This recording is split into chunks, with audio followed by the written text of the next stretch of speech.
जी हाँ दोस्तों, तो निधि झा ने इश्क कबूल कर लिया है। पर किसका इश्क कबूल किया है ये भी तो आप जानना चाहेंगे ना, तो चौंकिए मत। दरअसल निधि झा ने एक फिल्म में अपने प्रेमी का इश्क कबूल करने वाली हैं। तो आइए जानते हैं आखिर माजरा क्या है। तो भोजपुरी की सनसनी कही जाने वाली निधि झा ने इन दिनों काफी चर्चा का विषय बनी हुई हैं। उनकी एक के बाद एक हिट फिल्में आ रही है और इस तरह से भोजपुरी की हॉट एक्ट्रेस कही जाने वाली निधि अपनी चुलबुली अदाओं से सबको अपना दीवाना बनाती जा रही हैं।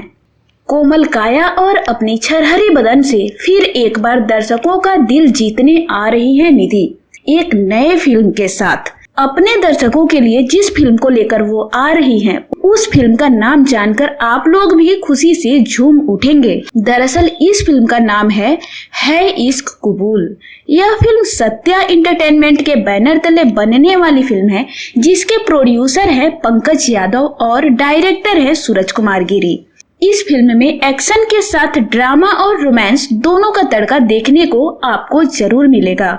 इस फिल्म में मुख्य कलाकार के रूप में निधि झा हैं, जबकि हीरो का चयन अभी बाकी है। अब देखना यह है कि चुलबुल निधि किसका इश्क कबूल करती हैं।